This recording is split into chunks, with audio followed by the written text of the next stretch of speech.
आकाशवाणी रांची से प्रस्तुत है समाचार ध्वनि चित्र।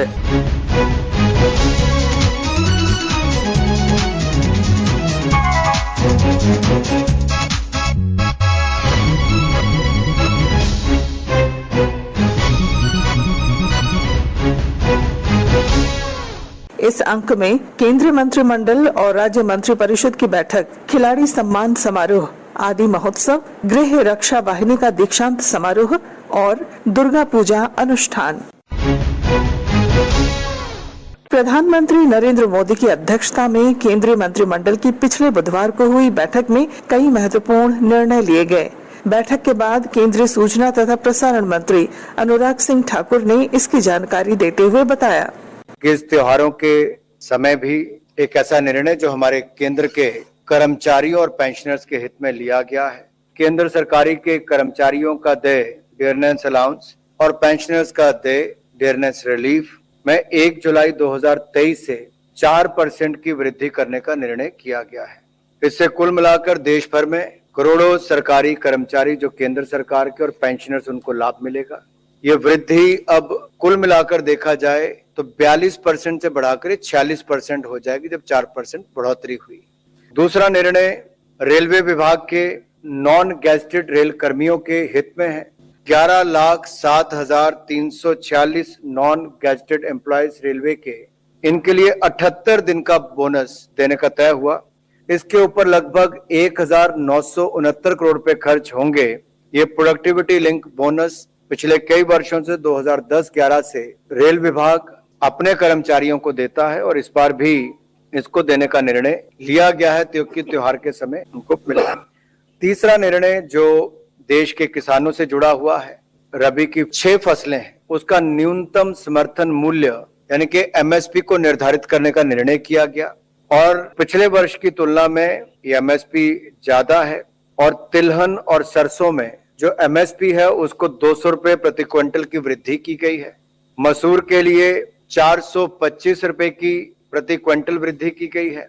गेहूं के लिए 150 रुपए प्रति क्विंटल की वृद्धि की गई है और बारले के लिए 115 रुपए प्रति क्विंटल वृद्धि की है। चने के लिए 105 रुपए प्रति क्विंटल वृद्धि की है और सेफ्लॉर के लिए भी 150 रुपए प्रति क्विंटल वृद्धि की है। इधर मुख्यमंत्री हेमंत सोरेन की अध्यक्षता में राज्य मंत्रिपरिषद की भी इसी दिन बैठक हुई, जिसमें 29 प्रस्तावों को मंजूरी दी गई। मंत्रिपरिषद द्वारा लिए गए कुछ महत्वपूर्ण निर्णयों की जानकारी देते हुए मुख्यमंत्री हेमंत सोरेन ने कहा, कई सारे महत्वपूर्ण निर्णय आज लिए गए। उनमें से मुख्य रूप से आज जो वंचित गरीब जिनको आवास नहीं मिल पा रहा था, अब उन गरीबों को राज्य सरकार अपने मद से अब वो आवास का योजना प्रारंभ कर आवास देने का काम करेगी। बल्कि जो पहले प्रधानमंत्री आवास जो उपलब्ध होता था उससे बड़ा आवास मिलेगा और एक स्वाभिमान जीवन व्यतीत करने में लोग निश्चित रूप से गौरव महसूस करेंगे। आम व्यक्ति की जरूरत रोटी, कपड़ा और मकान, रोटी की भी व्यवस्था सरकार कर रही है, कपड़े भी गरीबों को दे रही है। अब बेहतर मकान बना करके भी सरकार ने देने का निर्णय बना लिया। लगभग 15,000 से अधिक करोड़ रुपए का लागत गरीबों को आवास देने में लगेगा। इसके अलावा मुख्यमंत्री ग्राम गाड़ी योजना भी हम लोगों ने आज स्वीकृति प्रदान दी है। इसके माध्यम से लगभग 1 करोड़ से अधिक, लगभग 30% राज्य की जनता को इसमें बिना पैसे का सफर करने का मौका मिलेगा। राज्य सरकार द्वारा पिछले गुरुवार को राष्ट्रीय और अंतर्राष्ट्रीय खेलों में पदक प्राप्त करने वाले झारखंड के खिलाड़ियों को सम्मानित किया गया। रांची के खेल गांव स्टेडियम में आयोजित सम्मान समारोह में राज्य सरकार द्वारा खेल के विकास के लिए किए जा रहे कार्यों के संबंध में विस्तृत जानकारी दी गई। झारखंड के खिलाड़ियों ने राष्ट्रीय व अंतर्राष्ट्रीय स्तर पर देश और राज्य को गौरवान्वित किया है। ग्रामीण क्षेत्र से आने वाले, शहरी क्षेत्र से आने वाले हमारे नौजवान खेल के क्षेत्र में इस राज्य को अलग पहचान देने में भी कोई कसर नहीं छोड़ रहे। सिर्फ खिलाड़ियों को ही नहीं बल्कि उनसे जुड़े संघ के लोग, उसके कोचेस, उनके जो ट्रेनर्स हैं, उन लोगों के लिए इस पॉलिसी में कई प्रावधान किए गए हैं। खिलाड़ियों के, कोचेस के, ट्रेनर्स के रहने, खाने, खेलने के संसाधनों से लेकर कंपटीशन में आने जाने की व्यवस्था को लेकर कई चीजें इसमें प्रावधान किए गए हैं। वर्तमान में झारखंड सरकार ने राज्य में खेल और खिलाड़ियों के समग्र विकास हेतु अनेकों पहल किए हैं। एक खिलाड़ी के लिए जो सबसे जरूरी है वो है खिलाड़ियों का बेहतर शारीरिक विकास।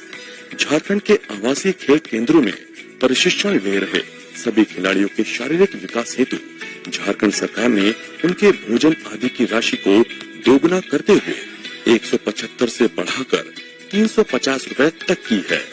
खिलाड़ियों के आवासन को बेहतर बनाने हेतु राज्य के सभी खेल केंद्रों का नवीनीकरण किया जा रहा है, जिससे खिलाड़ियों को किसी भी तरह की असुविधा न हो।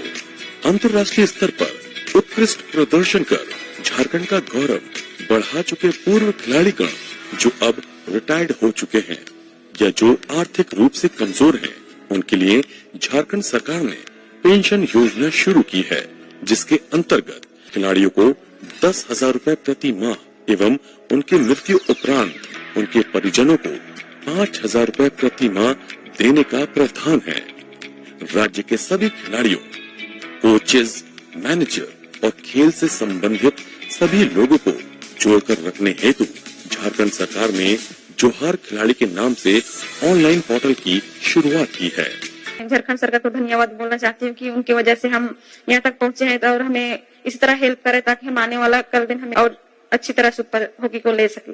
झारखंड सरकार ने बहुत सारी हेल्प की है गेम्स को लेके और अभी श्री हेमंत सर को भी बहुत बहुत धन्यवाद देना चाहूंगी जो अभी जो गेम्स थे उसके बेस पे मुझे केस अवार्ड देने का जो निर्णय लिया है। Thank you so much sir.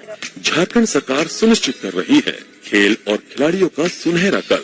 मुख्यमंत्री हेमंत सोरेन ने विजेता खिलाड़ियों को सम्मानित किया। इस अवसर पर अपने संबोधन में श्री सोरेन ने कहा कि खिलाड़ियों को केवल अपने खेलों पर ध्यान देना चाहिए क्योंकि उनके भविष्य की चिंता सरकार करेगी।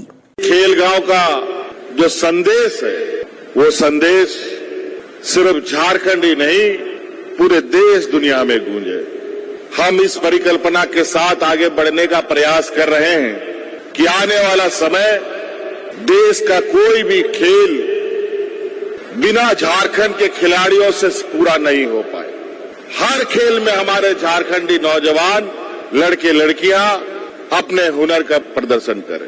आज इतने बड़े पैमाने पर हमारी बच्चियों ने यहाँ पर खेल को हमसात किया। कहीं न कहीं हम लोगों ने छूने का और पहुंचने का भरपूर प्रयास किया है और आज उसी का परिणाम है कि आज हमारे बच्चे काफी उत्साहित होकर खेल के प्रति अपने आप को आगे बढ़ाने का प्रयास कर रहे हैं और आपके इस प्रयास को हम यूं ही जाया नहीं होने देंगे।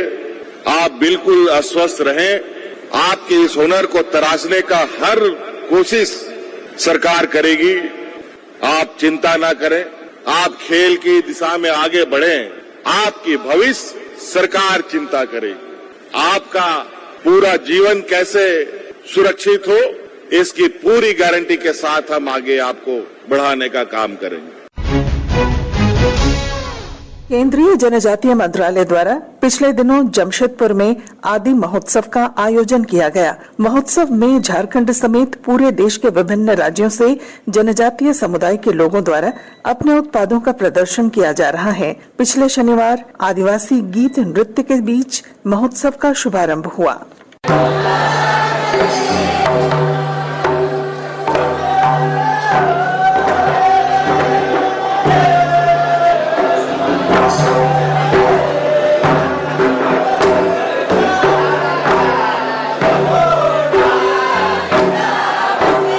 केंद्रीय जनजातीय मामलों के मंत्री अर्जुन मुंडा ने महोत्सव में लगाए गए स्टॉलों का निरीक्षण करने के बाद कहा कि इससे ग्रामीण कलाकारों और शिल्पकारों को प्रोत्साहन मिलेगा।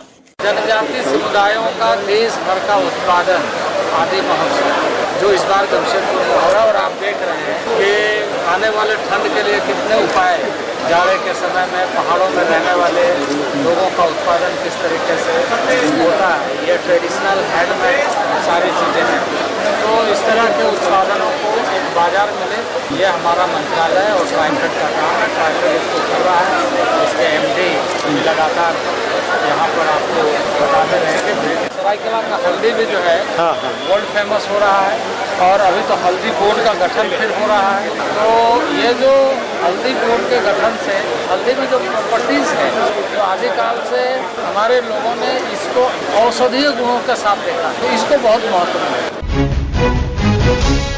हजारीबाग पुलिस प्रशिक्षण केंद्र में पिछले दिनों 7वीं और 10वीं बैच के गृह रक्षा वाहिनी का दीक्षांत समारोह आयोजित किया गया, जिसमें 53 पुलिस कर्मियों को शपथ दिलाई गई। इस अवसर पर पुलिस कर्मियों द्वारा आकर्षक परेड प्रस्तुत किया गया।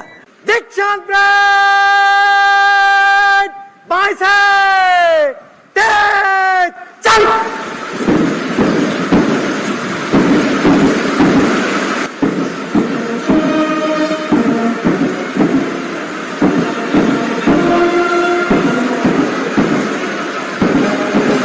आज का यह दीक्षांत परेड आगाह कर रहा है, कदम कदम बढ़ाए जा। लड़ाई बाकी है, रह चौकस होशियार, लड़ाई बाकी है। यह धागा है राष्ट्र प्रेम का, राज्य की उन्नति का, उत्सर्ग का, सर्वस्व अर्पण करने का। पारण परेड में उपस्थित मुख्यमंत्री हेमंत सोरेन ने प्रशिक्षण प्राप्त करने वाले पुलिस कर्मियों को बधाई और शुभकामनाएं देते हुए कहा कि राज्य की कानून व्यवस्था के संचालन में उनकी महत्वपूर्ण भूमिका रहेगी। आज मैं 53 प्रशिक्षुओं को ढेर सारी बधाई देता हूं, और लगभग 1 वर्ष तक आप सब लोगों ने यहाँ ट्रेनिंग प्राप्त की, कड़ी मेहनतें की हैं, और आपका ये साल भर का जो ये ट्रेनिंग है, ये जो प्रशिक्षण है, आपके जीवन का एक ऐतिहासिक काल के रूप में अंकित होगा, और इसी 1 साल के कठिन परिश्रम का ही परिणाम होगा कि आने वाला समय में आप जिस चीज के लिए अभी आप लोगों ने शपथ लिया है, इस पर आपको खरा उतरना है। पारण परेड, दीक्षांत समारोह का कार्यक्रम, और कई जवान हमारे ट्रेनिंग लेकर के आज राज्य की सेवा में भी हैं, और काफी मजबूती के साथ अपने मोर्चों पर है। आज इस समूह में लगभग 40 पदाधिकारी हमारे राज्य के ग्रामीण क्षेत्रों से आते हैं, और ये बहुत खुशी की बात है कि ग्रामीण क्षेत्रों में भी आज हमारे नौजवान इतने उच्च सेवाओं के प्रति इनकी रुझान और उस पर पहुंच जो आप लोग बना रहे हैं, निश्चित रूप से आने वाला समय हमारे ग्रामीण नौजवानों के लिए आप एक आइकॉन का भी भूमिका में रहेंगे। आप लोगों का जो ये सेवा है, ये सेवा आम नागरिकों को समर्पित होगा। मुझे उम्मीद है कि राज्य की जनता को आप निराश नहीं होने देंगे। आज आप सब लोग एक नए जीवन काल में कदम रखेंगे और जन सेवा में अपनी भूमिका निभाएंगे। अंत में आप सब लोगों को मेरी ओर से ढेर सारी शुभकामनाएं देता हूं। राजधानी रांची समेत झारखंड के विभिन्न जिलों में इन दिनों दुर्गा पूजा अनुष्ठान की धूम देखी जा रही है। श्रद्धालुओं द्वारा विभिन्न दुर्गा पूजा पंडालों में देवी दुर्गा के विभिन्न स्वरूपों की पूजा अर्चना की जा रही है। मुख्यमंत्री हेमंत सोरेन ने पिछले गुरुवार रांची के कई पंडालों का उद्घाटन किया। और आज विभिन्न पंडालों का पूजा और इस त्योहार का पूरा साल भर लोग तैयार करते हैं। दशहरे की शुभ अवसर पर बहुत बहुत शुभकामनाएं। इसके साथ ही आकाशवाणी रांची से समाचार ध्वनि चित्र का आज का संस्करण समाप्त हुआ। हर शनिवार ये कार्यक्रम रात्रि 7:45 बजे समाचार एकांश द्वारा प्रस्तुत किया जाता है। संपादक शिल्पी, प्रस्तुतकर्ता अरविंद कुमार और प्रवक्ता पूनम केरकेट्टा।